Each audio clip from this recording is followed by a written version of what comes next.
ఒక కొత్తగా పెళ్ళైన జంట ఉందండి. వాళ్ళ పెద్దలు వాళ్ళని గుడికి తీసుకెళ్దామని చెప్పి ఆ గ్రామంలో 3 గుళ్ళు ఉన్నాయటండి.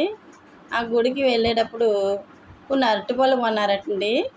ఆ గుడికి వెళ్ళిన తర్వాత అవి మనసులో తలుచుకోగానే డబల్ అయిపోయినాయటండి ఆ అరటిపళ్ళు. అందులో కొన్ని అరటిపళ్ళు శివాలయానికి పట్టుకెళ్ళి శివుడిని దర్శించుకుని శివునికి ఇచ్చేసారటండి.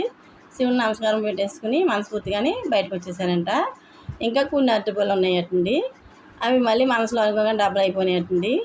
మళ్ళీ సత్యనారాయణ స్వామి గుడికి వెళ్ళి అక్కడ ముందు గుడిలో ఎన్నైతే ఇచ్చారో అన్ని అరటిపళ్ళు ఈ సత్యనారాయణ స్వామి గుడిలో కూడా ఇచ్చేసి ఆయన దర్శించుకుని మనస్ఫూర్తిగా నమస్కారం పెట్టుకుని బయటకు వచ్చేసారటండి. ఇంకా వీళ్ళ దగ్గర కొన్ని అరటిపళ్ళు ఉన్నాయటండి. లక్ష్మీదేవి గుడికి వెళ్ళారటండి. అక్కడ కూడా వీళ్ళ మనస్ఫూర్తిగా ఇలా అనుకోగానే డబల్ అయిపోయినాయటండి. ముందు 2 గుళ్ళలో ఎన్నెన్ని అయితే ఇచ్చారో ఈ గుళ్ళో కూడా అన్ని అరటిపళ్ళు ఇచ్చి ఆ లక్ష్మీదేవికి మనస్ఫూర్తిగా దర్శించుకుని నమస్కారం పెట్టుకుని వచ్చేసారటండి.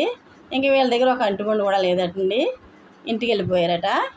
అయితే ఒక్కో గుళ్ళో 8 అరటిపళ్ళు చొప్పున 3 గుళ్ళల్లోని 24 అరటిపళ్ళు ఇచ్చారండి. వాళ్ళు ఎన్ని అరటిపళ్ళు కొన్నారో అది చెప్పండి ఆలోచించి, అదే లెక్క. ఆ తర్వాత మీకు తప్పు అయితే తప్పు, ఒప్పు అయితే ఒప్పు, మీకు మనసుకి ఎన్ని అనిపిస్తే